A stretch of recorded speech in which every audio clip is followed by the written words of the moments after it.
যে এই কোরআনে কারীমের উদাহরণে যখন পিঁপড়ার উপর মুসিবত আসছে, বিপদ আসছে, এক পিঁপড়া শুধু একা বাঁচার চেষ্টা করছে না অন্যান্য পিঁপড়াকে নিয়ে বাঁচার চেষ্টা করছে? একা চেষ্টা করছে বাঁচার? না, সবাইকে নিয়ে বিপদ থেকে বাঁচার চেষ্টা করছে। এর সাথে সাথে ছাত্র অবস্থায় যখন হোস্টেলে ছিলাম, আমরা বহুতে হোস্টেলে আসে, আমরা দেখছি এই যে বয়েম, যা আমরা বলি ডিব্বা, মিঠাই চিনি এগুলো রাখার জন্য আমরা বয়েম ডিব্বা ব্যবহার করি না? এই ডিব্বাতে খুরমা ছিল, আবার ভুলে ডিব্বার মুখটা খোলা ছিল। প্রথমে দেখছি একটা দুইটা পিঁপড়া, আমি বিশেষ ধ্যান দেইনি, একটা দুইটা পিঁপড়া। এরপর দেখছি পিঁপড়ার লাইন লেগে গেছে, শত শত পিঁপড়া। সেই সময় আল্লাহ রাব্বুল আলামিনের প্রায় 2-3 হাজার বছর পূর্বে হযরত সুলাইমান আলাইহিস সালাম এবং পিঁপড়ার যে ঘটনা বর্ণনা করেছেন কুরআনে, সেটার তাফসীর, সেই জিনিসটা শুদ্ধভাবে বুঝে আসছে যে আল্লাহ তাআলা পিঁপড়ার উদাহরণ কেন দিলেন।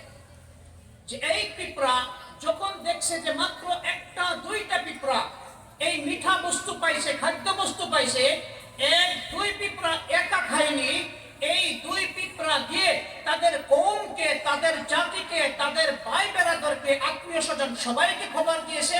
এরপর লাইন ধরে গিয়েছে এই খাদ্য বস্তু, মিঠা বস্তু অর্জন করার জন্য। এই দুই শিক্ষা, যখন বিপদ থেকে তোমরা বাঁচার চেষ্টা করবে, একা নয় বরঞ্চ সবাইকে নিয়ে মুসিবত থেকে বাঁচার চেষ্টা করবে। আর যখন কোনো কাজ হাসিল করতে চাইবে, ভালো বস্তু অর্জন করতে চাইবে, তখন একা নয় বরঞ্চ সবাইকে নিয়ে এই দায়িত্ববোধ, এই নৈতিকতাবোধ, এই দায়িত্ব, এই পিঁপড়ার থেকে আল্লাহ রাব্বুল আলামিন আমাদেরকে অর্জন করার জন্য এই পিঁপড়ার উদাহরণ বর্ণনা করেছে। আজকে ঐতিহাসিক, এর পূর্বে আমরা আজকে যেটা করতেছি, আমাদের অতীত কি ছিল? এই দায়িত্ববোধ, এই ইসলাম আরব থেকে গোটা পৃথিবীতে ইসলামের প্রসার এমনি হয়ে গিয়েছে, 7 সাগর 13 নদী পার হয়ে ইসলাম কি উড়ে এসেছে? না, আমাদের মতো আপনাদের মতো মানুষ আল্লাহর নবী সাল্লাল্লাহু আলাইহি ওয়াসাল্লামের সাহাবায়ে কেরামের দায়িত্ববোধ, কওমের প্রতি দরদ, কওমের প্রতি মুহাব্বত, জাতিকে কিভাবে আল্লাহ রাব্বুল আলামিনের গজব থেকে, জাহান্নাম থেকে বাঁচিয়ে জান্নাতমুখী করা যায়, সেই ফিকির নিয়ে ওখান থেকে ইসলাম নিয়ে এখানে এসেছে। গোটা পৃথিবীতে ওনারা ইসলামের প্রসার এবং প্রসার করেছে এই ফিকির নিয়ে। আমি এক আয়াত তিলাওয়াত করেছিলাম, ইন্নাল্লাহা ইয়া'মুরু বিল আদলি ওয়াল ইহসান ওয়া ইতা'i যিল কুরবা ওয়া ইয়ানহা আনিল ফাহশা'i ওয়াল মুনকারি ওয়াল বাগই ইয়া'iযুকুম লা'আল্লাকুম তাযাক্কারুন। এই যে জুম্মার খুতবা হয় না, প্রায় অধিকাংশ সময় ইমাম সাহেব খুতবাতে এই আয়াত বলেন। এরকম অর্থবহ আয়াত, যেই আয়াতে এই দুনিয়াতে জীবন যাপন করা এবং আখিরাতের প্রস্তুতি নেওয়ার জন্য যতটুকু কাজের প্রয়োজন, সেই কাজগুলো আল্লাহ রাব্বুল আলামিন সংক্ষিপ্তভাবে এই আয়াতে বর্ণনা করে দিয়েছেন। সুবহানাল্লাহ। এই আয়াতের ঐতিহাসিক 2টি প্রেক্ষাপট। 1 নম্বর প্রেক্ষাপট, আল্লাহর নবী সাল্লাল্লাহু আলাইহি ওয়াসাল্লামের সাহাবী হযরত আকসাম বিন সাইফি, হযরত আকসাম বিন সাইফি রাদিয়াল্লাহু আনহু,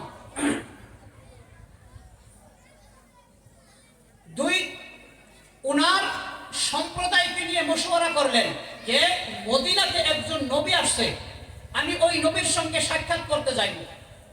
আকসাম বিন সাইফি এক সম্প্রদায়ের, এক এলাকার রাজা, এক এলাকার মুরব্বী।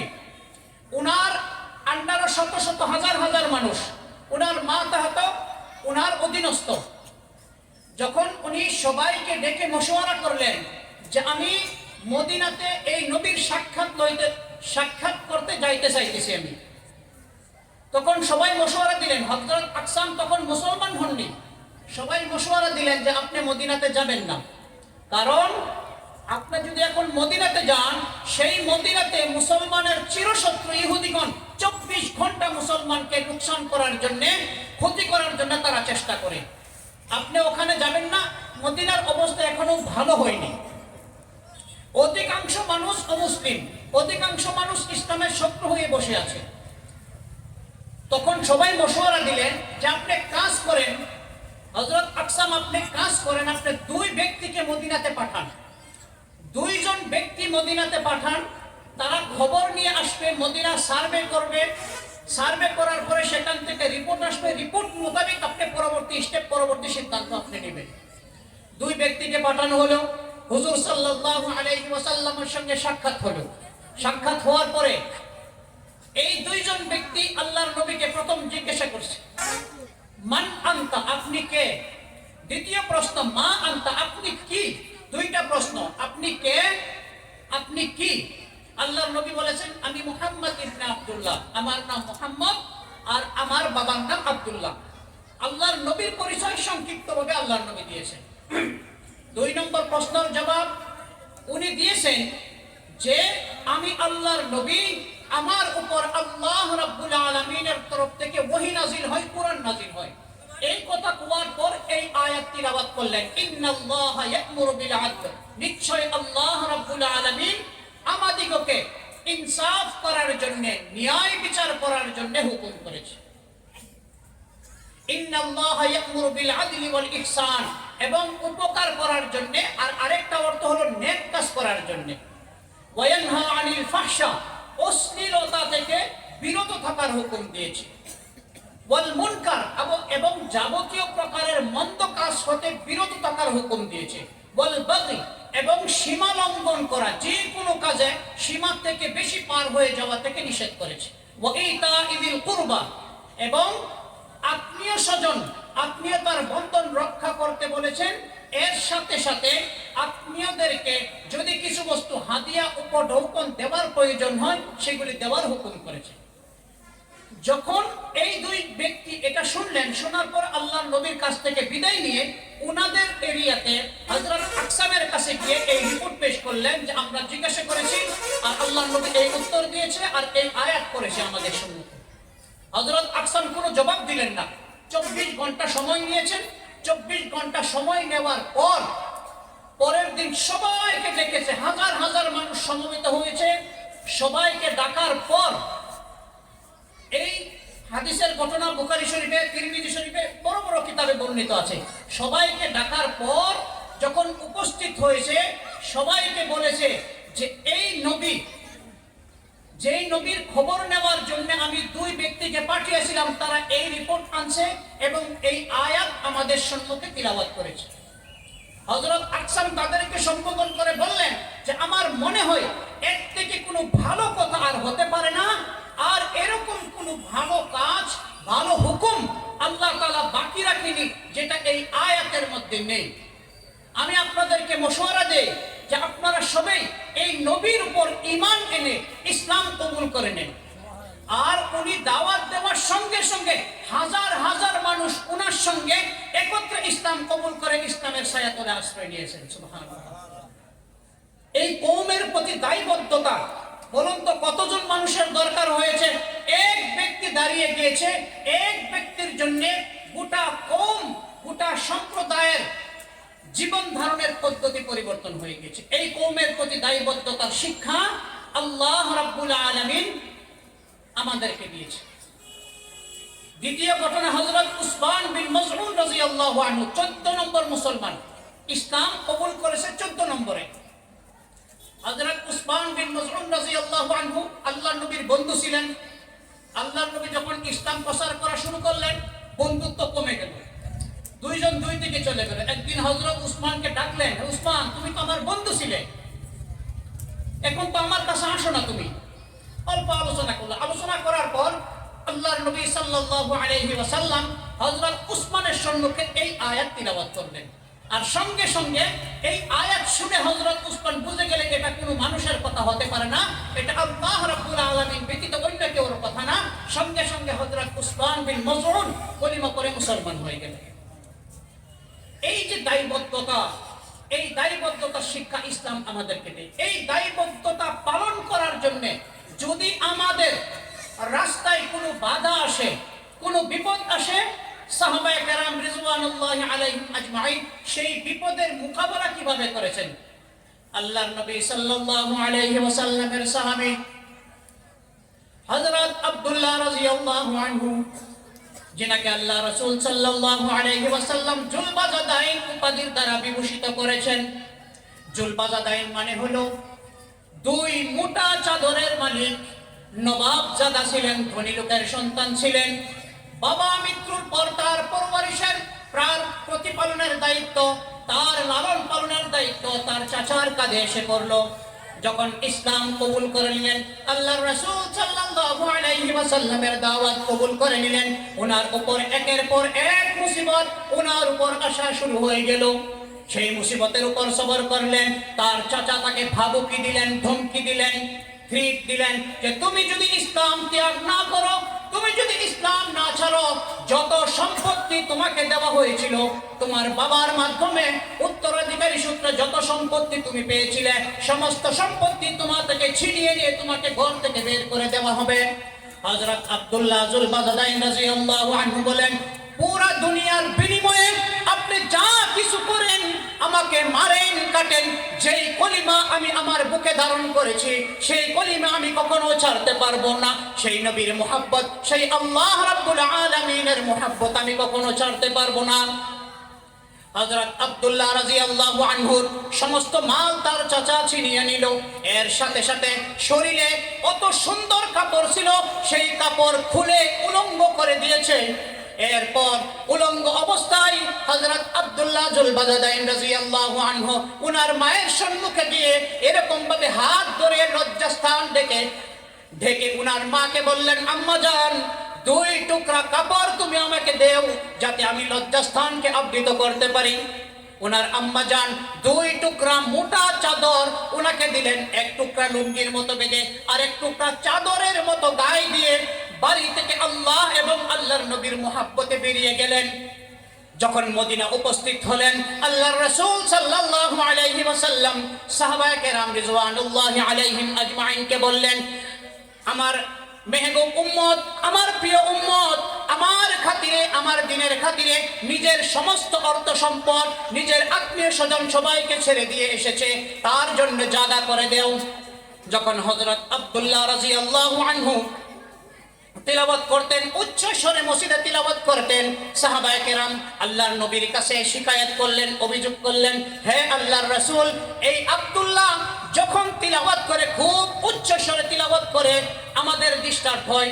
আল্লাহর নবী বললেন, খবরদার, তাকে কোনো কিছু বলার তোমাদের অধিকার নেই। এই দ্বীন কবুল করার জন্য, ইসলাম কবুল করার জন্য আমার এই সাহাবী আব্দুল্লাহ বহুত বেশি মূল্য দিতে হয়েছে, বহুত বেশি ত্যাগ এবং কুরবানি করতে হয়েছে।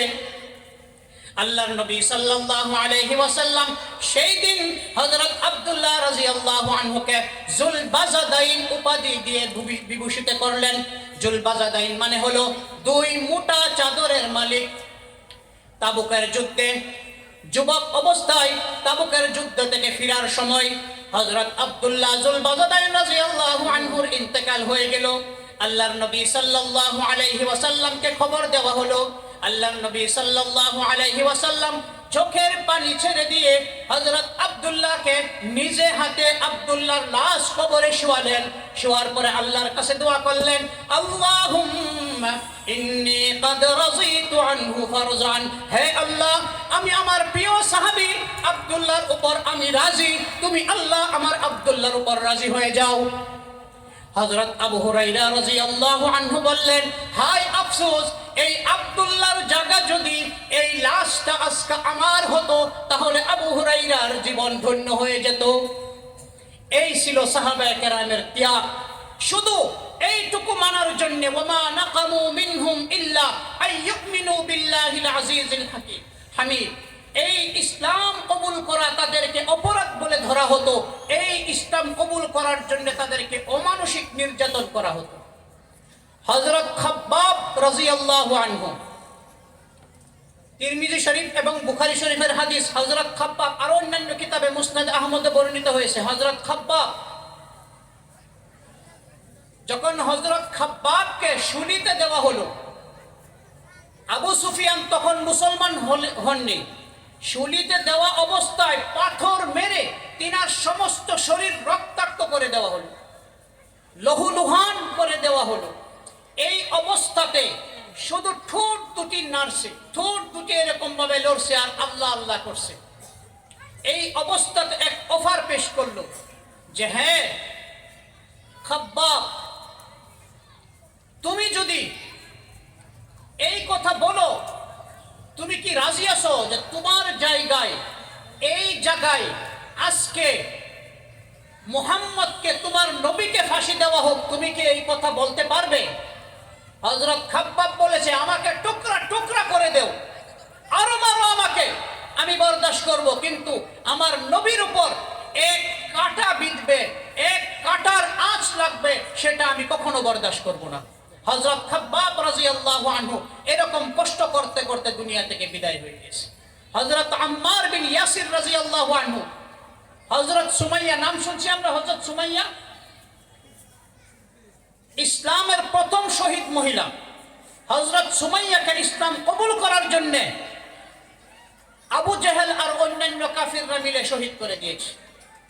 এরপরেও একবার মুখে উচ্চারণ হয়নি যে আমি ইসলাম ছেড়ে দিব। এই কষ্ট হযরত হাবিব বিন যায়েদ রাদিয়াল্লাহু আনহু, বুখারী এবং মুসলিম শরীফের হাদিস, হযরত হাবিব বিন যায়েদ রাদিয়াল্লাহু আনহু, মুসাইলামা কাজ্জাব, এক মিথ্যা নবুয়তের দাবিদার, সে ধরে বলছে তুমি আমাকে নবী মানো। হযরত হাবিব বিন যায়েদ বলছে না, তোমাকে কখনো নবী মানবো না, তুমি মিথ্যাবাদী।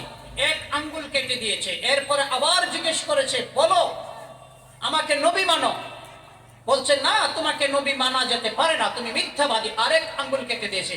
এরকম ভাবে এক এক অঙ্গ কাটতে কাটতে সমস্ত শরীর টুকরা টুকরা করে দিয়েছে। এই খবর যখন হযরত হাবিব বিন যায়েদ রাদিয়াল্লাহু আনহুর মার কাছে গিয়েছে যে আপনার ছেলে ইসলাম কবুল করার জন্য দ্বীনের খাতিরে এরকম ভাবে টুকরা টুকরা হয়ে গিয়েছে, সেই সময় সেই মহিলা বলছে লিহাদাল ইয়াউমি আরদাতুহু ওয়া ইনদাল্লাহি ইহতাসাবতুহু, আমার এই সন্তান হাবিবকে আজকের দিনের জন্য, ইসলামের জন্য, আল্লাহর নবীর দিনের জন্য মিটে যাবার জন্য, কুরবান হওয়ার জন্য আমি দুধ খাইয়ে আমি মানুষ করেছি, আমি বড় করেছি। আর এই হাবিবের সওয়াব, এই হাবিবের বিনিময়, এই হাবিবের বদলা আল্লাহর কাছে আমি জান্নাত চাইতেছি। সুবহানাল্লাহ।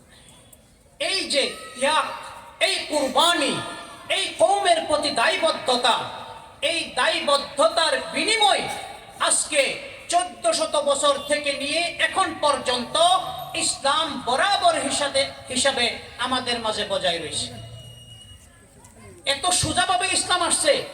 এই ইসলাম এখন পর্যন্ত আসার বদৌলত, আসার নেপথ্যে, আসার অন্তরালে আমাদের মতো হাজার হাজার তরুণ, আমাদের মতো হাজার হাজার বৃদ্ধর কুরবানি ত্যাগের ইতিহাস রয়েছে। সেই ইতিহাসের বিনিময়ে আজকে 1400 বছর পর্যন্ত আমরা নিজেকে মুসলমান, ঈমানওয়ালা হিসাবে দাবি দিতে পেরেছি। আজকে সেই ইতিহাস, সেই দায়বদ্ধতা আমরা ভুলে গিয়েছি। আমাদের মাঝে এত বেশি গায়ব, যারা ইসলামের দুশমন, ওদের চাল চলন সীমা থেকে বেশি এসে গিয়েছে। আমেরিকা যুক্তরাষ্ট্র, এখানে এক কলেজে আজকের থেকে প্রায় 50-60 বছর আগে এই ঘটনা আমাদের উস্তাদ দারুল উলুম দেওবন্দের প্রাক্তন মুহাদ্দিস হযরত মুফতি সাঈদ আহমদ পালনপুরি, ওনার কিতাব দাढ़ी और अंबिया केराम की सुन्नते, এই কিতাবের মধ্যে লিপিবদ্ধ করেছে যে একজন খ্রিস্টান যুবক মুসলমান ছেলের সঙ্গে উঠা বসার দরুন ইসলাম কবুল করে নিয়েছে। যখন সে ইসলাম কবুল করছে, কবুল করার পর কিছুদিন পর দাড়িও রেখে দিয়েছে, খুব সুন্দর দাড়ি, কিন্তু কলেজে দাড়ি রাখার বেশ খুব পরিবেশ নেই। যখন দাড়ি রাখছে, মুসলমান যারা, যেই ছাত্র দাওয়াতে, যেই ছাত্রগুলার সঙ্গে উঠা বসার কারণে ইসলাম কবুল করেছে, তারাই প্রশ্ন করেছে, তাদের কেউর দাড়ি ছিল না। তারা প্রশ্ন করেছে যে তুমি দাড়ি কেন রাখলে? কলেজে তো তোমাকে, এই কলেজে বিশ্ববিদ্যালয়ে তোমাকে দেখলে তো তারা হাসবে, কেন দাড়ি রাখলে তুমি? দাড়ি রাখার তো খুব প্রয়োজন ছিল না, দাড়ি রাখা ফরজ ওয়াজিব না। আসল কথা হলো দাড়ি রাখা ফরজ ওয়াজিব, এই আলোচনা তো পর। আল্লাহর নবী সাল্লাল্লাহু আলাইহি ওয়াসাল্লামের মুহাব্বতের সব থেকে বড় আলামত দাঁড়িয়ে রাখা। ফরজ ওয়াজিবের আলোচনা তো পরে। এরপর বলছে ওই যুবক জবাব দিয়েছে যে কোনো কমান্ডার, কোনো লিডার, কোনো নেতা যখন হুকুম দেয় যে এই কাজ করতে হবে, তার অধীনে থাকা কোনো ব্যক্তি, কোনো সৈন্য তাকে এই প্রশ্ন করার কি ক্ষমতা আছে যে আপনি যে আমাকে হুকুম দিয়েছেন এটা কি বেশি জরুরি না কম জরুরি? বুঝতে পারতেছি এই হুকুমটা কি ফরজ ওয়াজিব না সুন্নাত না মুস্তাহাব, বেশি জরুরি না কম জরুরি? এই প্রশ্ন করার অধিকার কি সৈন্য সামন্তর আছে কমান্ডারকে? যখন আল্লাহর রাসূল বলেছে খালিফুল মুশরিকিন আউফিরুল লুহা ওয়াহফুশ শাওয়ারি, মুশরিকিনের বিরোধিতা করো, তোমরা দাড়িকে লম্বা করো, মুসকে ছোট করো, যখন আল্লাহর নবী বলেছে তখন আমাদের ক্ষমতা আছে, আমাদের প্রশ্ন করার অধিকার আছে, হে রাসূল এই দাড়ি রাখা সুন্নাত না ফরজ না ওয়াজিব? ক্ষমতা আছে আমাদের বলার। ওমা কানা লিমুমিনিন ওয়ালা মুমিনা ইযা কাদাল্লাহু ওয়া রাসূলুহু আমরান আইয়াকুনা লাহুমুল খিয়ারাতু মিন আমরিহিম। আল্লাহ এবং আল্লাহর রাসূল যদি কোনো সিদ্ধান্ত দেয়, কোনো হুকুম দেয়, মুসলমান যারা দাবি করে তাদের অধিকার নেই সেই হুকুমের বিরোধিতা করা। হযরত সাদ আসওয়াদ রাদিয়াল্লাহু আনহু, মুসলিম শরীফ এবং তিরমিজি শরীফের হাদিস, মুসনাদ আহমদের, সাদ রাদিয়াল্লাহু আনহু যুবক কিন্তু কালো দেখতে, বয়স হয়ে গেছে, কেউ বিবাহ দেয় না, দুঃখিয়া গরিব, এর সাথে সাথে কালো। আল্লাহর নবী একজন ধনী মানুষ, ধন সম্পদ থাকা, সমাজে প্রভাবশালী এক ব্যক্তির সুন্দরী মেয়ে, শিক্ষিতা মেয়ে, উনার কাছে হযরত সাদকে বললেন তুমি যাও উনার মেয়ের কাছে বিবাহের প্রস্তাব নিয়ে যাও। হযরত সাদ সেই মেয়ের কাছে গেছে, সেই মেয়ের বাবার কাছে সালাম দিয়েছে, সালাম দেওয়ার পরে বলছে আমাকে নবী পাঠিয়েছে, কি জন্যে? আপনার মেয়ের বিবাহ যাতে আমার কাছে দেন। সেই সাহাবী বলল না আমি তোমাকে দিতে পারবো না, তুমি তো গরিব, তোমার কিচ্ছু নাই, তুমি দেখতেও ভালো না, আমার মেয়েকে কিভাবে দিব? তখন সে ফিরে আসলো। উনার মেয়ে ভিতর থেকে কথাগুলি শুনতেছিলেন, শোনার পর বেরিয়ে আসতে, বেরিয়ে আসার পর জিজ্ঞাসা করলো আব্বাজান আপনি আল্লাহর নবীর তরফ থেকে আসা সাহাবীকে ফিরিয়ে দিয়েছেন? আপনি জানেন না মা কানা লিমুমিনিন ওয়ালা মুমিনা ইযা কাদাল্লাহু ওয়া রাসূলুহু আমরান আইয়াকুনা লাহুমুল খিয়ারাতু মিন আমরিহিম, যে যখন আল্লাহর নবী কোনো হুকুম করে মুসলমানের জন্য সেই হুকুম লঙ্ঘন করার কোনো অধিকার নেই। আল্লাহর নবী পাঠিয়েছে, আপনি ফিরিয়ে দিয়েছেন? সাহাবী উত্তর দিল আমি এই জন্য ফিরিয়ে দেইনি, আল্লাহর নবী পাঠিয়ে দিয়েছে, আমি এই জন্য ফিরিয়ে দিয়েছি যে তুমি যদি মেনে না লো। তখন বলছে না আমি মেনে নিয়েছি, আমি রাজি আছি তার সঙ্গে বিবাহ বসা, সে দেখতে যেরকম কালো হোক, হ্যাঁ দুঃখিয়া হোক, গরিব হোক, যখন আল্লাহর রাসূল আমাকে হুকুম করেছে, আল্লাহর রাসূল পয়গাম পাঠিয়েছে, আপনি জলদি তাকে বলেন। জলদি দৌড়ে আসছে, আসার পরে বলছে যে আমি রাজি আছি। বিবাহের ব্যবস্থা হয়েছে। ব্যবস্থা হওয়ার পর মোহর কে দিবে? ধনী ধনী সাহাবী ওনারা মোহরের ব্যবস্থা করছে, টাকার ব্যবস্থা করছে। সাদ রাদিয়াল্লাহু আনহুর হাতে কিচ্ছু নেই। এই সাদ ওই সময় যুদ্ধর দামামা বেজে গেছে, যুদ্ধ লেগে গেছে। আল্লাহর নবী সাদকে বলছে তুমি বিবাহের তৈরি করো, তোমাকে যুদ্ধ আসতে হবে না। সাদ অনুমতি চাচ্ছে বারবার, আল্লাহর নবী দিচ্ছে না। হযরত সাদ বরদাস্ত করতে পারতেছে না যে মুসলমান হেরে যাবে আর আমি সাদ এমনি বসে থাকবো। মুখে এরকম ভাবে কাপড় বেঁধে যেই মোহর আনার জন্য টাকা দিয়েছে অন্যান্য সাহাবায়ে কেরাম, এই টাকা নিয়ে যুদ্ধের অস্ত্র কিনে ইসলামের জন্য যুদ্ধক্ষেত্রতে গিয়েছে, মুখে এরকম ভাবে। যখন গিয়েছে যুদ্ধ করতে করতে হযরত সাদ শহীদ হয়ে গিয়েছে, একদম লাস্ট অবস্থা। ওই সময় আল্লাহর নবী চিনে ফেলেছে যে এটা সাদ। হে সাদ, তোমাকে তো বিবাহের তৈরির জন্য, প্রস্তুতির জন্য পয়সা দেওয়া হয়েছিল, তুমি কি করলে? হে আল্লাহর নবী, ইসলাম হেরে যাবে, মুসলমান হেরে যাবে আমার সম্মুখে আমি বরদাস্ত করতে পারিনি, আমি এই পয়সা দিয়ে যুদ্ধের অস্ত্র কিনে নিয়েছি আর যুদ্ধক্ষেত্রতে আমি শরীক হয়েছি। লাস্ট অবস্থা, দম চলে যাবে। আর এই সময় আল্লাহর নবী সাল্লাল্লাহু আলাইহি সাল্লামের কাছে বলছে আল্লাহর নবী আর আমার বিবাহ করা হলো না, এই দুনিয়া থেকে চলে গিয়েছে। আল্লাহর নবী বলছে ওয়ারাদাল হাউজা ওয়া রাব্বিল কাবা, আর কাবা শরীফের রবের কসম আমার এই সাহাবী সাদ হাউজে কাউসার পর্যন্ত পৌঁছে গিয়েছে। এমনি আসছে ইসলাম। ওই যে আমেরিকার হাজার নওজওয়ান উল্টা উত্তর দিয়েছে, যখন কমান্ডার হুকুম দেয় এই হুকুম লঙ্ঘন করার কারো অধিকার নেই, কারো ক্ষমতা নেই। দ্বিতীয় বিশ্বযুদ্ধ 1949 থেকে নিয়ে 1939 থেকে নিয়ে 45 পর্যন্ত 6 বছর চলছে। ওই বিশ্বযুদ্ধতে মিত্র শক্তি ছিল বড়, ফ্রান্স, ব্রিটেন, আমেরিকা, এরকম ভাবে বড় বড় শক্তিশালী দেশ, আর বিপক্ষে ছিল জার্মান, হিটলার। কিছু সৈন্য ধরা পড়ছে, ধরা পড়ার পরে মিত্র বাহিনীর সৈন্য হিটলার ওদের সঙ্গে ভালো ব্যবহার করছে, ধরা পড়ছে, এরপরে ভালো ব্যবহার করছে। ওই সৈন্য সামন্ত হিটলারকে জিজ্ঞাসা করছে, হিটলার আপনি রাষ্ট্রপ্রধান, এতগুলো সৈন্য ধরা পড়ছে, আপনার সৈন্য সংখ্যা কম, এরপরেও আমাদের সৈন্য সংখ্যা, যুদ্ধের অস্ত্র বহুত বেশি, কিন্তু আপনার সঙ্গে যুদ্ধ করে আমরা কুলাইতে পারতেছি না। এত শক্তিশালী হিসাবে আপনি কিভাবে এত শক্তিশালী হইলেন? সৈন্যের সংখ্যা তো খুব বেশি না। বলছে ঠিক আছে, আমি তোমাদেরকে বুঝাইতেছি। এক গাতা খুঁজছে, গর্ত, গাতা বুঝেন তো না? গর্ত খুঁজছে, বড় গর্ত খোঁজার পর ওই কমান্ডারকে বলছে, আপনি আপনার সৈন্যদেরকে 100 জন সৈন্যকে বলেন যাইতে। এরকম ভাবে যাইতেছে যাইতেছে, গাত আসার সঙ্গে সঙ্গে তারা খাড়া হয়ে পড়ছে। বড় গাত করছে, বহুত গহীন, দাঁড়ায় গেছে, আর আকবারে নেই। তখন হিটলার বলছে তোমরা চলে এসো। আসছে হিটলার তার সৈন্যকে, নিজের সৈন্যকে বলছে চলো আগে। এই 100 জন সৈন্য সামনের দিকে আগ বাড়তে বাড়তে গাতের মধ্যে পড়ে গিয়েছে। হিটলার বলছে দেখছো তোমার সৈন্য আর আমার সৈন্যর পার্থক্য কোথায়? আমি কমান্ডার, আমি হুকুম দিয়েছি সম্মুখে আগুন হোক, পানি হোক, কোন পরিস্থিতিতে, সব পরিস্থিতিতে তারা মোকাবেলার জন্য প্রস্তুত, লাগে তাদের জান চলে যাক। এই হলো তোমাদের আর আমার মধ্যে পার্থক্য। বদরের যুদ্ধের সময় আল্লাহর নবী সাল্লাল্লাহু আলাইহি সাল্লাম কাফিরের তরফ থেকে এই যুদ্ধ চাপায় দেওয়া হয়েছে, মদিনাতে আক্রমণ করবে। বদরের ময়দানে আল্লাহর নবী সাল্লাল্লাহু আলাইহি ওয়াসাল্লামের সঙ্গে 313 জন মানুষ, ভালো অস্ত্র নেই, ভালো ঢাল নেই, ঘোড়া নেই, আর বিপক্ষে 1000 সৈন্য ভালো অস্ত্র শস্ত্র দ্বারা সুসজ্জিত। এই অবস্থাতে আল্লাহর নবী চিন্তা করলেন যুদ্ধ করবে কি না করবে না। সাহাবার সঙ্গে মশওয়ারা করলেন।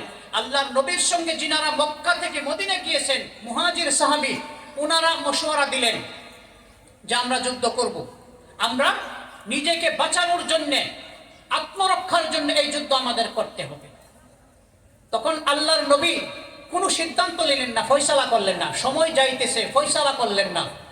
তখন মুহাজির যারা সাহাবী, মদিনার সাহাবী যারা আল্লাহর নবীকে আশ্রয় দিয়েছিলেন, এক সাহাবী হযরত মিকদাদ রাদিয়াল্লাহু আনহু উঠে দাঁড়ালেন, দাঁড়িয়ে বললেন ইয়া রাসূলুল্লাহ, সম্ভবত আপনি আমাদের অভিমত জানার জন্য বসে আছেন।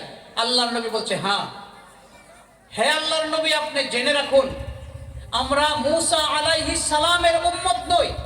মূসা আলাইহিস সালাম যখন যুদ্ধে যেতেন তখন তিনার সৈন্য মূসা আলাইহিস সালামকে বললেন ইযহাব আনতা ওয়া রাব্বুকা ফাকাতিলা, হে মূসা আমরা আপনার সঙ্গে যাব না, আপনি আর আপনার আল্লাহ এক যুদ্ধ করেন, আমরা আপনার সঙ্গে নেই,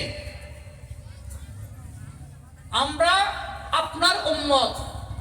ইযহাব আনতা ওয়া রাব্বুকা ফাকাতিলা ইন্না মাআকুমা মুকাতিলুন, আমরা আপনাদের সঙ্গে আপনার ডানে, আপনার বামে, আপনার আগে, আপনার পিছনে থেকে আপনার হেফাজত করব। মা দামাত আইনুম মিন্না তাতাররা, আমাদের চোখের পলক যতক্ষণ পর্যন্ত বাকি থাকবে আপনার সঙ্গে মিলে আমরা যুদ্ধ। আল্লাহর নবী খুশি হয়ে গেলেন, আর আল্লাহ রাব্বুল আলামিন সেই যুদ্ধতে বিজয় দান করলেন। এই যে ঘটনা প্রবাহের দ্বারা আমরা কি বুঝলাম?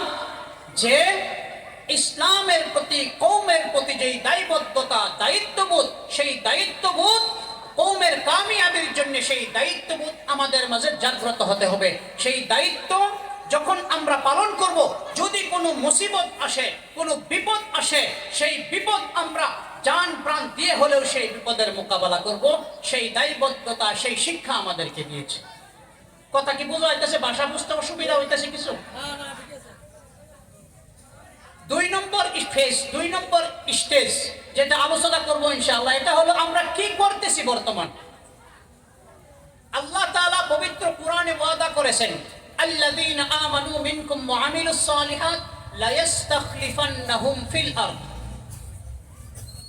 যে আল্লাহ তাআলা মুমিনের সঙ্গে এই দুনিয়াতে বাদশাহী দেওয়ার ওয়াদা করেছেন। আজকে দুনিয়াতে মুমিনের হাতে বাদশাহী আছে?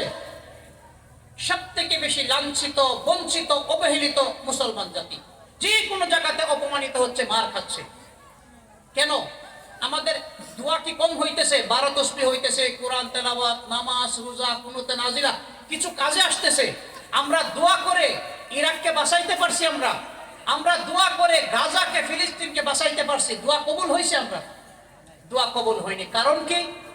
আমরা এক ঐতিহাসিক ঘটনা, হযরত মূসা আলাইহিস সালামের হাদিস থেকে ঘটনার দিকে আমরা দৃষ্টিপাত করি, যে হযরত মূসা আলাইহিস সালামের জমানাতে বৃষ্টি বন্ধ হয়ে গিয়েছে, মেঘ বন্ধ হয়ে গিয়েছে, গাছপালা, বৃক্ষ, তরুলতা মরে সাফ হয়ে গিয়েছে। সেই সময় আল্লাহ রাব্বুল আলামিন আল্লাহর পয়গম্বর হযরত মূসা আলাইহিস সালামকে বললেন, হে আমার পয়গম্বর, আপনি মানুষদিগকে নিয়ে, আপনার অধীনস্থ আপনার উম্মতকে নিয়ে উন্মুক্ত মাঠে জমা হয়ে আমার কাছে তওবা করেন, আমার কাছে মাপ চান, আমার কাছে দোয়া করেন, আমি আল্লাহ দোয়া কবুল করব। হযরত মূসা আলাইহিস সালাম এলান করলেন, হাজার হাজার লক্ষ লক্ষ মানুষ এক উন্মুক্ত খোলা ময়দানে জমা হয়ে গেল। সেই ময়দানে হযরত মূসা আলাইহিস সালাম আল্লাহর কাছে দোয়া করলেন, রব্বুল আলামিন, আপনার বান্দাগণ নিষ্পাপ ছোট ছোট বাচ্চা ভুখের তাড়নায়, ক্ষুধার তাড়নায় কষ্ট পাচ্ছে, বৃদ্ধ কষ্ট পাচ্ছে, শিশু কষ্ট পাচ্ছে, জীব জানোয়ার কষ্ট পাচ্ছে, আপনি রহমতের বৃষ্টি দান করেন। আল্লাহর তরফ থেকে এলান হলো, হে আমার মূসা, হে আমার পয়গম্বর, এই মজলিসে, এই মাহফিলে এরকম এক গুনাহগার, গুনাহ করনে বলা বান্দা আছে, তার গুনার অপবিত্রতার দরুন, তার গুনার গান্দেগির দরুন আমি আল্লাহ সেই সমস্ত এরিয়া থেকে রহমত থেকে বঞ্চিত রেখেছি, রহমতের বৃষ্টি বন্ধ রেখেছি। আপনি এলান করেন, যতক্ষণ পর্যন্ত সেই গুনাহগার বান্দা সেই এলাকাতে থাকবে, সেই এরিয়াতে থাকবে, আমি আল্লাহ সেই এরিয়াতে রহমতের বৃষ্টি দিব না। হযরত মূসা আলাইহিস সালাম এলান করলেন, হে কে আছো এই গুনাহগার, এই মসজিদ থেকে চলে যাও, তোমার জন্য লক্ষ লক্ষ মানুষ, জীব জানোয়ার, ছোট ছোট নিষ্পাপ শিশু তোমার জন্য কষ্ট পাচ্ছে, তোমার গুনাহের জন্য, তোমার গুনার অপবিত্রতার জন্য আল্লাহ রাব্বুল আলামিন রহমতের বৃষ্টি বন্ধ রেখেছে, তুমি এখান থেকে চলে যাও। সেই ব্যক্তি তখন আল্লাহ রাব্বুল আলামিনের কাছে লজ্জিত হয়ে বললেন, রাব্বুল আলামিন, আমি গুনাহ করেছি নিশ্চয়, আমার গুনাহ সম্পর্কে আমার বাবা জানে না, আমার গুনাহ সম্পর্কে আমার ছেলে জানে না, আমার গুনাহ সম্পর্কে আমার মা বাবা স্ত্রী কেউ জানে না, আমার গুনাহ সম্পর্কে তুমি আল্লাহ ব্যতীত অন্য কেউ জানে না। হে আল্লাহ, আজকে এই হাজার হাজার লাখ লাখ মানুষের সম্মুখ থেকে যদি আমি চলে যাই, তাহলে আগামীকাল থেকে মানুষে আমাকে দেখে ছি ছি করবে, এরকম গুনাহগার, যার গুনাহের কারণে লক্ষ লক্ষ মানুষ কষ্ট পাচ্ছে, স্বয়ং আল্লাহ রাব্বুল আলামিন রহমত বন্ধ করে রেখেছে।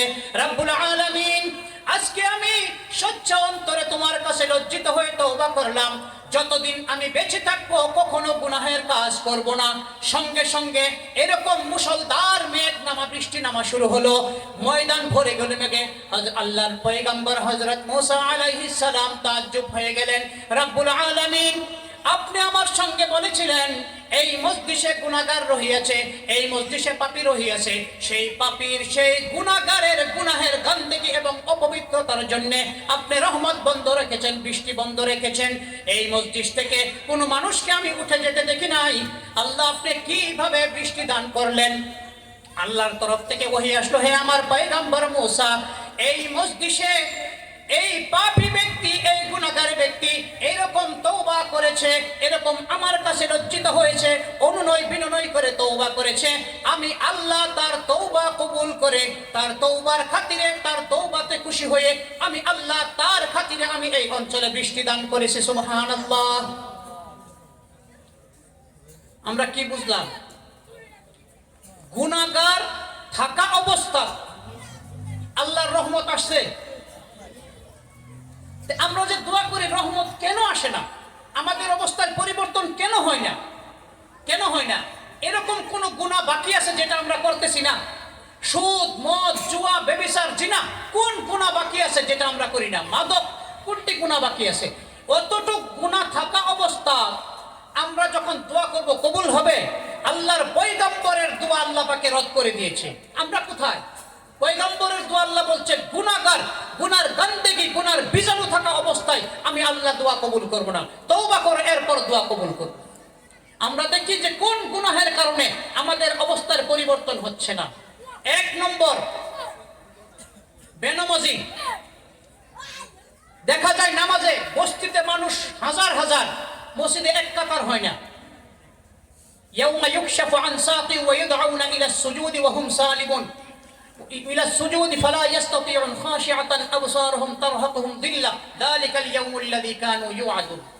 কিয়ামতের ময়দানে মানুষকে আল্লাহ ডাকবেন যে হে মানুষ আমাকে সেজদা করো। যারা দুনিয়াতে সেজদা করেনি, আল্লাহকে নামাজ পড়ে না, তারা সেজদা করতে পারবে না, লা ইস্তাতিউন। আর তাদের অবস্থা কি হবে? লজ্জায়, শরমে, ভয়ে, তারহাকুহুম যিল্লা, তাদের চেহারা বিবর্ণ হয়ে যাবে, চোখ উঠায় দেখতে পারবে না। এই বেনমাজি আমাদের মাঝে থেকে দূর করতে হবে। 100% মানুষ নামাজি হতে হবে। 2 নম্বর, সুদ খাওয়া। আপনাদের এখানে আছে সুদের ব্যবসা। সুদ খাওয়া হোক, গুট হোক, সবগুলি হারাম। আল্লাহর নবী বলেন আর রিবা 70 জুজআ আইসারুহা আইয়ানকিহার রাজুল উম্মাহ। যে সুদের সর্বমোট কয়টি স্তর আছে? 70টি। সুদের গুনাহের সর্বমোট 70টি স্তর আছে। সব থেকে কম যেই গুনাহ সেটা হলো নিজের মায়ের সঙ্গে জিনা করা, নাউজুবিল্লাহ। যারা সুদ খায় তাদের গুনাহ হলো নিজের মায়ের সঙ্গে জিনা করলে যত গুনাহ ততটুক গুনাহ, নাউজুবিল্লাহ। অন্য হাদিসে আসছে লানা আকিলার রিবা ওয়া মুকিলাহু ওয়া কাতিবাহু ওয়া শাহিদাই ওয়া ক্বালাহুম সাবা। আল্লাহর নবী সাল্লাল্লাহু আলাইহি সাল্লাম বলেন যে আল্লাহর লানত যারা সুদ খায়, যারা সুদে পয়সা লাগায়, যারা লেখে আর যারা সাক্ষী বনে, সবার উপর আল্লাহর লানত। আল্লাহ তাআলা আমাদেরকে সুদ থেকে বিরত থাকার তৌফিক দান করুন। এরপর হচ্ছে বেপরদা। বেপরদার সম্পর্ক শুধু মহিলার সঙ্গে না, পুরুষের সঙ্গেও। আল্লাহ তাআলা ইসলামে যেই দায়িত্ব দিয়েছে সেই দায়িত্ব কোনো এক দায়িত্ব একক না। উদাহরণস্বরূপ, যদি একক দায়িত্ব কেউ পালন করে তাহলে দুনিয়ার ব্যবস্থাপনা ঠিক থাকবে না। বাপে যদি বাপের দায়িত্ব পালন করে, পুতে যদি নিজের পুত্র হওয়ার দায়িত্ব পালন না করে ঘর চলবে? স্বামী যদি স্বামীর দায়িত্ব পালন করে কিন্তু স্ত্রীর দায়িত্ব পালন করে না, ঘর চলবে? দেশের নেতা, দেশের শাসক যদি শাসকের দায়িত্ব পালন করে কিন্তু প্রজায় যদি প্রজার দায়িত্ব পালন না করে, দেশ চলবে? প্রজার দায়িত্ব পালন করতে হবে। শাসকের দায়িত্ব, স্বামীর দায়িত্ব, পুত্রের দায়িত্ব, বাবার দায়িত্ব। ইসলামে পুরুষ এবং নারী উভয়কে এক দায়িত্ব দিয়েছে, সমাজ থেকে বেপরদা, অশ্লীলতা, জিনা এগুলির থেকে বিরত থাকার। দুইজনকে দায়িত্ব দিয়েছে। হ্যাঁ, ইয়া আইয়ুহান নবী কুল লিল মুমিনিনা ইয়াগুযযু মিন আবসারিহিম। আপনি প্রথম মুমিন যুবককে, পুরুষকে বলুন ইয়াগুযযু মিন আবসারিহিম, তারা যেন চোখকে হেফাজত করে। ওয়া ইয়াহফাযু ফুরুজাহুম, লজ্জাস্থানকে হেফাজত করে। এরপর মহিলাকে আদেশ দিয়েছে ইয়া আইয়ুহান নবী কুল লিল মুমিনাত ইয়াগুযযুনা মিন আবসারিহিন্না। হে মুমিন মহিলাকে আপনি বলুন তারা যেন নিজের চোখ এবং লজ্জাস্থানকে হেফাজত করে। এখন বলেন, যদি পুরুষে চোখ হেফাজত করে, মহিলা যদি হেফাজত না করে চলবে? আর মহিলা যদি হেফাজত করে, পুরুষে না করে চলবে? দুইজন, পুরুষ এবং মহিলা উভয় দায়িত্ব পালন করতে হবে। একজন পুরুষ যদি চোখ হেফাজত করে কত সময় পর্যন্ত পারবে বলেন তো? আপনি এই দিক দিয়ে গেলেন রাস্তা দিয়ে, নিচের চোখ দিয়ে যে পিলপিলি হয়েছে, পিলপিলি তো খুন্দা দিয়ে আদামারা করে ফেলাই। তোমরা পিলপিলি, অন্যান্য গাড়ি, এগুলি খুন্দা দিয়ে তোমরা আদামারা করবো। গাড়ি মোটর কত কিছু আছে, যে শুধু পুরুষে যদি দায়িত্ব পালন করে চলবে না। পুরুষে দায়িত্ব পালন করবে, দৃষ্টি অবনত করে যাবে, এবং মহিলা দায়িত্ব পালন করবে নিজের শরীরে যেই সমস্ত পোশাক ইসলামে নির্দেশ দিয়েছে সেরকম পোশাক। ইউদনিনা আলাইহিন্না মিন জালবাবিহিন্না, যে তাদের শরীরে এরকম কাপড় থাকবে বাহ্যিক দৃষ্টিতে যেন শরীরের অবয়ব দেখা না যায়। আমেরিকা যুক্তরাষ্ট্রের হিউস্টন স্টেট, এটা তো ইউনাইটেড স্টেট না, এখানে একটা স্টেট আছে হিউস্টন। একটা মজার একটা ঘটনা হয়েছে। ঘটনা হলো, একজন ব্যক্তি ব্রিফ কেসে অ্যাটাচিতে হাজার হাজার টাকা, লক্ষ লক্ষ ডলার মূল্য জেবর অলংকার পাতি, সোনা রূপা এগুলা রেখে খোলা অবস্থায় তিন রাস্তা, যেটা তিনালি আমরা বলি, তিনালিতে রেখে দিয়েছে। রেখে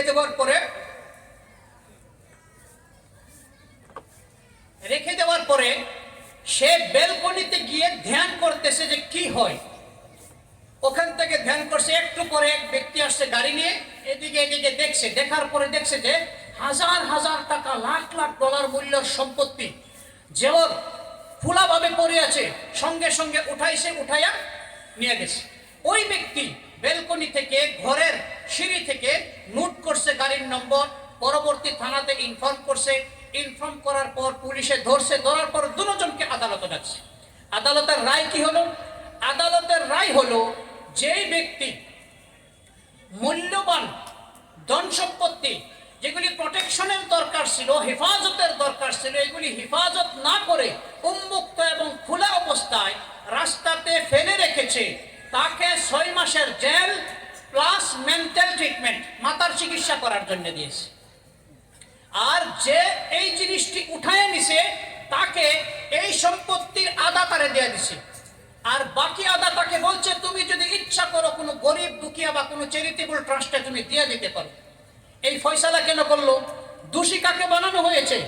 যে উঠাইছে তারে দোষী বানাইছে না, যে খোলা অবস্থায় রাখছে তারে দোষী বানাইছে। কেন? জজ সাহেব ভার্ডিক্ট, এই ফয়সালা লেখার পর 3-4টা শব্দ লেখছে যে আমার এই সিদ্ধান্ত, এই ভার্ডিক্ট, এই রায়ের কারণ হলো এই মূল্যবান যেই জিনিস, আকর্ষণীয় জিনিস, মূল্যবান জিনিস, যেই জিনিস প্রোটেক্টেবল এবং প্রোটেক্টেড, হেফাজতের যোগ্য, এই হেফাজতের যোগ্য মূল্যবান জিনিসকে হেফাজত না করে খোলা মেলা অবস্থায় রেখে দিয়েছে।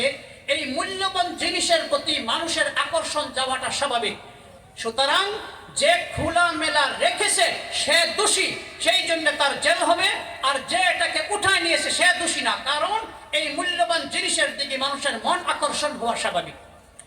এই মূল্যবান দামি জিনিস যখন হেফাজত করার প্রয়োজন, ইসলামের কাছে এক একজন মা, এক একজন বোনের ইজ্জত সম্মান এরকম লাখ লাখ ডলার থেকে আরো বেশি মূল্যবান। সুতরাং এই মূল্যবান জিনিসকে হেফাজত করার প্রয়োজন, সুরক্ষার প্রয়োজন, খোলা মেলা বাহিরে রাখার দরকার নেই। এই জন্যে আমরা যারা মা বোন যারা শুনতেছি, কলেজে হোক, বিশ্ববিদ্যালয় হোক, যে কোনো ধরনের লেখাপড়া আমরা করব, দরকার আছে, বিশেষ করে লেডি ডক্টরের দরকার আছে। আজকে আমরা যখনই পড়তে যাব, যেই ময়দানে যাব, আমাদের শ্বাস পোশাক যেন আল্লাহ এবং আল্লাহর রসুলের নির্দেশনার বিরুদ্ধে না যায়। আমাদের শ্বাস পোশাক যেন সুন্নত মোতাবেক, আল্লাহর নবী সাল্লাল্লাহু আলাইহি ওয়াসাল্লামের বর্ণনা মোতাবেক হয়। এই যে অপরাধ, 1 নম্বর কি বলছিলাম? নমাজ না পড়ার গুনাহ, 2 নম্বর সুদের গুনাহ, 3 নম্বর বেপরদার গুনাহ, 4 নম্বর শরাব খাওয়া। আছে মদ খাওয়া মানুষ, ড্রাগস খাওয়া মানুষ আপনাদের এখানে আছে? আমাদের ওই নগাঁও সাইডে আছে খুব ড্রাগস খাওয়া, মদ খাওয়া। আপনাদের এখানে নাও থাকতে পারে। আল্লাহ রাব্বুল আলামিন বলেন, ইন্নামাল খামরু ওয়াল মাইসিরু ওয়াল আনসাবু ওয়াল আজলামু রিজসুম মিন আমালিশ শাইতান। এই শরাব, জুয়া, এগুলি রিজসুম মিন আমালিশ শাইতান, শয়তানের কাম, অপবিত্রতা। ফাজতানিবু, তোমরা এগুলি থেকে বিরত থাকো। রাস্তার সাইডে পড়ে থাকে, মদ খাওয়ার পরে প্রায় মানুষ ওইলের প্রধানমন্ত্রী হয়ে যায়, না হলে রাষ্ট্রপতি হয়ে যায়। মদ খাওয়ার পরে যে পাওয়ারটা আসে, বাপ রে বাপ, নিজেকে রাষ্ট্রপতি মনে করে। এক মদাহি মদ খায়া পাগল হয়েছে, পাগল হওয়ার পরে তাহলে পাগলা গারদে দিছে। আমরা বলি না তেজপুর আছে, এখানে তেজপুর দিছে, ধরে নেন। রাষ্ট্রপতি গেছে বেমারিরে দেখা করতে, ওই মদ খায় বেমার হয়েছে পাগলা, ওটারে দেখা করে বলছে, ওই পাগলা জিজ্ঞাসা করছে আপনি কে?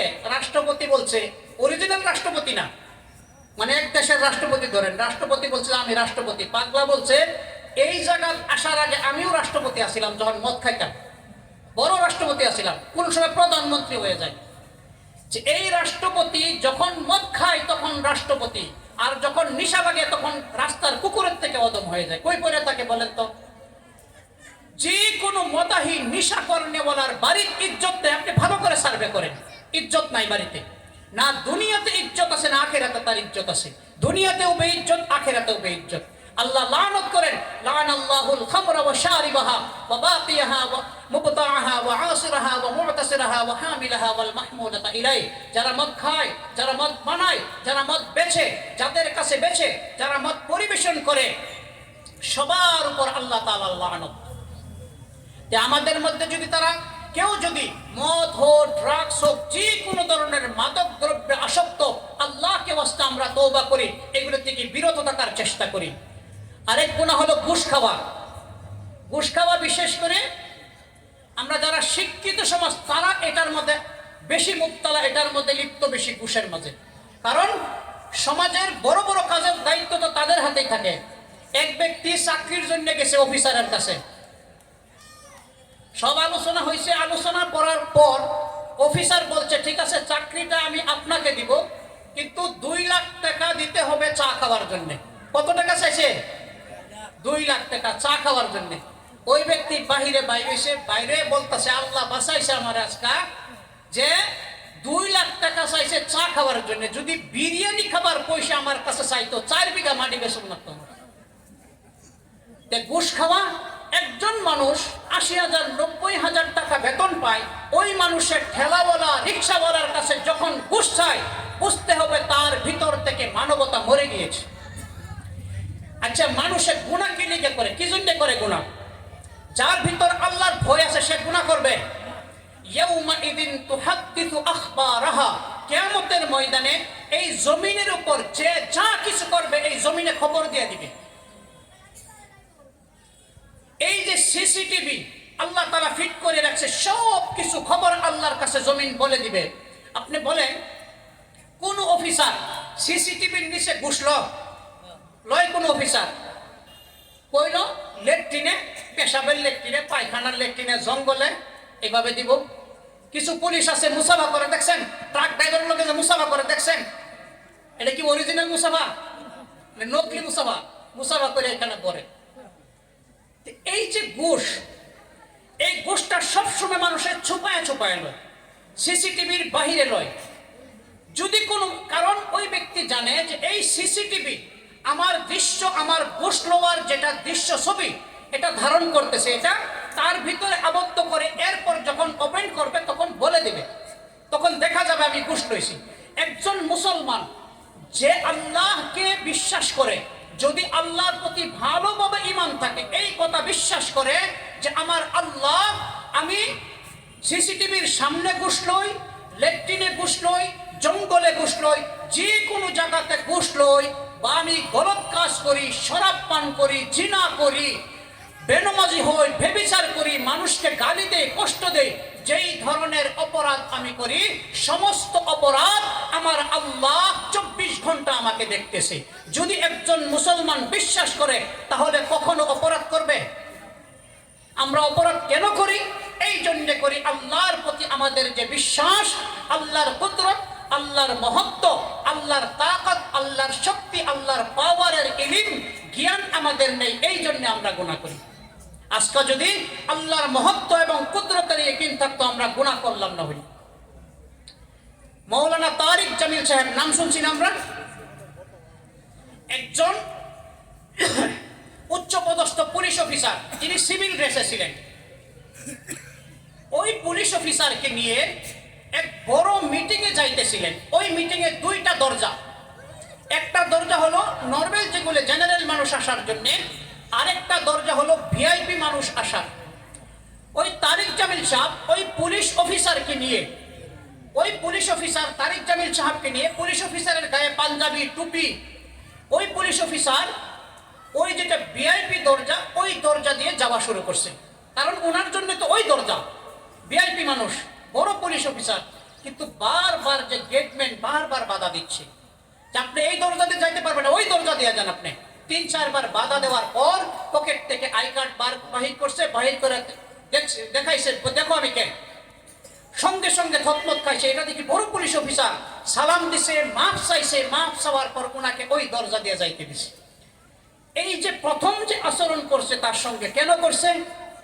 এই জন্য করছে যে পুলিশ অফিসারকে, পুলিশ অফিসারের তাকত, তার পাওয়ার, তার ক্ষমতা গেট মেনে গম পাইছে না, দিশা পাইছে না ক্ষমতা।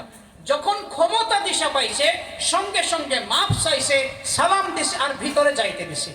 ঠিক তদ্রুপ আমরা গুনাহ করি, অপরাধ করি এই জন্যে যে আমরা যার রাজত্বে থাকি তার ক্ষমতা, সেই মহান আল্লাহর পাওয়ার, মহান আল্লাহর ক্ষমতা, কুদরত, গজব, আযাব এগুলি সম্পর্কে আমাদের অন্তরে পরিপূর্ণ ইয়কিন নেই, বিশ্বাস নেই, যার জন্য আমাদের কাছ থেকে অহরহ গুনাহ হচ্ছে।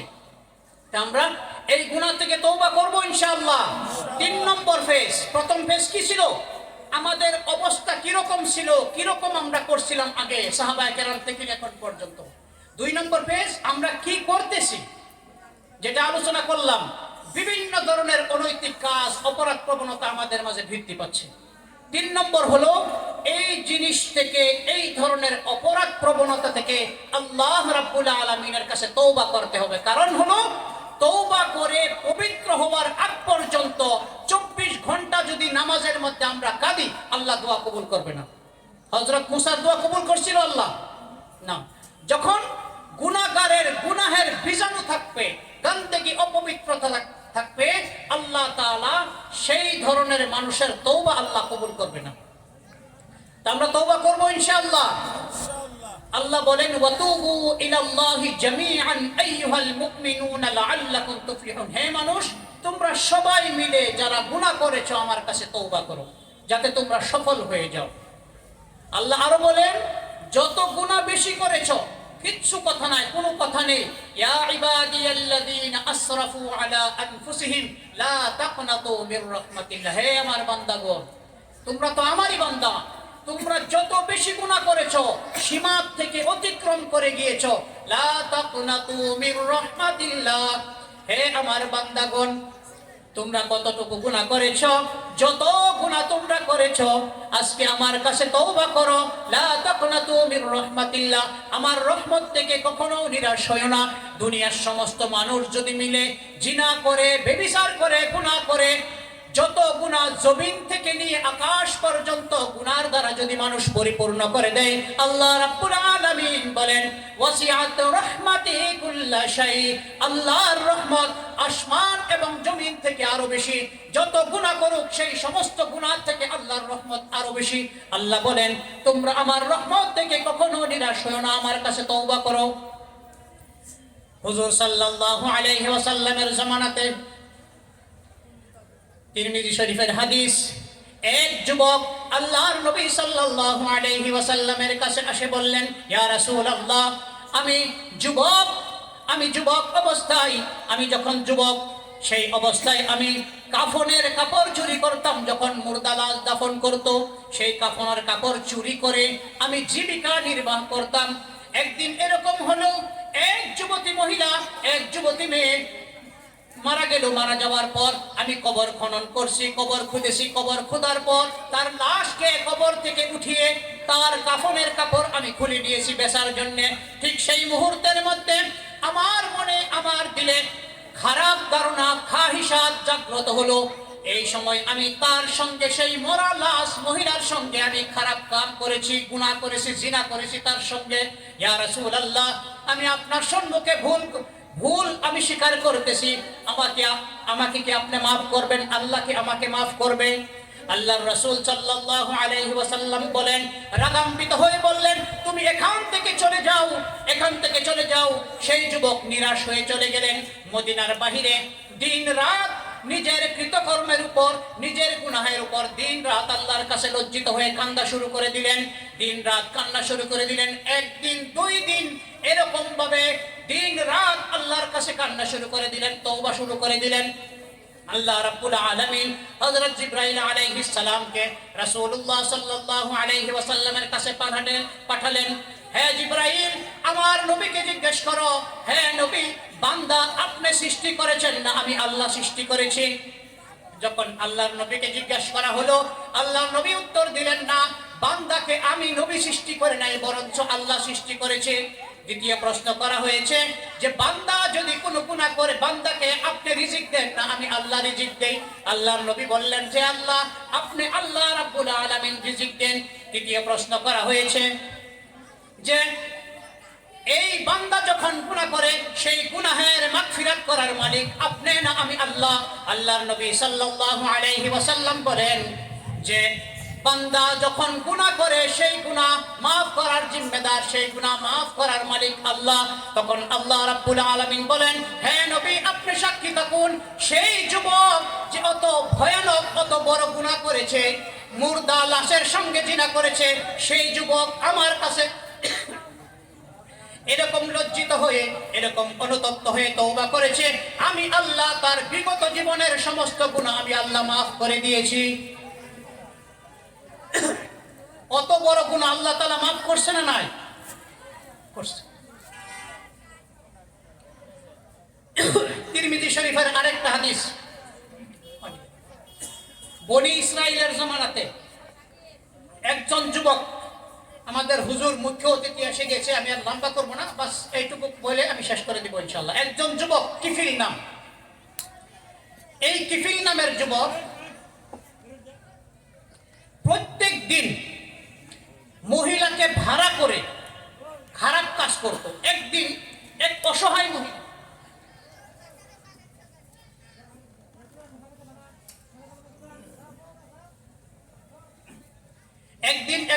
মহিলা তার বাচ্চা ভুকের তাড়না ক্ষুধার তাড়না ছটফট করতেছে, এরকম অবস্থায় আসার তার কাছে সাহায্য চাইছে, পয়সা দাও। কিফিল বলল যে তোমার সঙ্গে যদি খারাপ কাজ করতে দাও তাহলে তোমাকে পয়সা দিব। সেই মহিলা রাজি হলো, উপায় নেই, উপায় না পেয়ে রাজি হলো।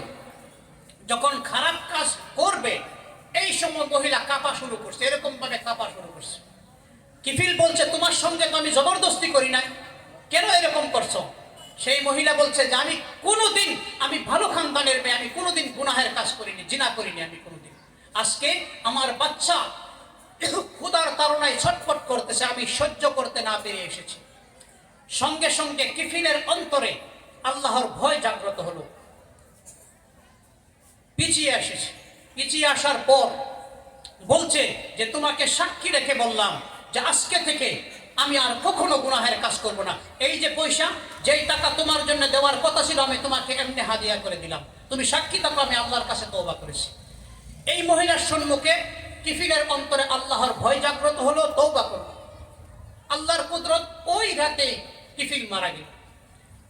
পরের দিন সকালে আল্লাহ রাব্বুল আলামিন কিফিলের দরজায় লিখে দিয়েছেন ইন্নাল্লাহা কাদ গাফারা লিল কিফল, আল্লাহ তাআলা গত রাত এই গুনাহগার কিফিলের সমস্ত গুনাহ আল্লাহ তাআলা maaf করে দিয়েছে। যে এরকম বড় বড় গুনাহ করেন বলা, তাদের গুনাহ আল্লাহ maaf করছে না নাই? করছে। আল্লাহ বলছে যে নিরাশ হইও না, যত বেশি গুনাহ করেছো নিরাশ হইও না, আমি আল্লাহর কাছে মাফ চাবো। তুবু ইলাল্লাহি জামিআন আইয়ুহাল মুমিনুন, হে মুমিনগণ তোমরা সবাই তওবা করো। তওবার জন্য তিনটা শর্ত। কয়টা শর্ত? মেইন তিনটা শর্ত। এইটুকু বলে শেষ করে দিব ইনশাআল্লাহ। এক নম্বর শর্ত, বিগত জীবনে আমরা যা কিছু করেছি তার উপর লজ্জিত হওয়া। এটা কয় নম্বর শর্ত? এক নম্বর। দুই নম্বর শর্ত, কোন গুনাহ যদি আমরা করতেছি, যদি কোনো গুনাহ আমরা করতেছি চালু আছে, এই গুনাহ করা অবস্থায় তওবা কবুল হবে না। সকালে মদ খাইছে, দুপুরে তওবা করছে, বিকালে আবার মদ খাওয়ার ইচ্ছা, তওবা কবুল হবে? সুদের থেকে তওবা কবুল করছে, কিন্তু সুদে পয়সা লাগানো এখনো আছে, তওবা কবুল হবে? শ্বশুর গেছে জামাইয়ের বাইরে বেড়াইতে, জামাই ভাত আর সবজি বাইরে বাইরে খাওয়াইতেছে শ্বশুরকে ধরে, এই সময় ভুলে জামাই বুট জুতা পিন্ধ না বা জুতা পিন্ধ না, জামাই ভুলে শ্বশুরের পায়ে এরকম পাড়া মারছে। আপনারা কি করেন এটারে? পাড়া মারা করেন না? পাড়া মারছে, পাড়া মারিয়া পা উড়াইছে না, পাড়া মারিয়া এরকম ভাবে ধৈরেই রাখছে। ধৈরে থাকা অবস্থা বলতেছে আব্বা জান ভুল হয়েছে, আল্লাহর রাস্তায় মাফ করে দেন। শ্বশুরে মাফ করবো? শ্বশুরে কি বলবো? আমি তার সিরার কাছে আমার মেয়ে বিয়ে দিছি। জামাইয়ের কর্তব্য কি? প্রথম এই যে পাও দিয়ে শ্বশুরকে পাড়া মেরে ধরে রাখছে, প্রথম কর্তব্য হলো, প্রথম দায়িত্ব হলো পাওকে উঠাইতে হবে, এরপরে মাপ চাইতে হবে। পাও দিয়ে পাড়া দিয়ে ধরে রাখাটা জামায়ের অপরাধ, ধরে রাখাটা অপরাধ চালু থাকা, আর না উঠানিটা ধরে রাখাটা অপরাধ চালু থাকা। এই চালু থাকা অপরাধী কখনো মাপ চাইলে মাপ পায় না, বরঞ্চ এটা অবান্তর একটা জুকারের মতো হয়ে যায়। আমাদের যদি কোনো গুনাহ চালু আছে, সেই গুনাহ চালু থাকা অবস্থায় মাপ চাইলে হবে না, সেই গুনাহ ছেড়ে দিতে হবে। 3 নম্বর লাস্ট শর্ত, ভবিষ্যতে গুনাহ না করার অন্তরে মজবুত ইরাদা রাখতে হবে।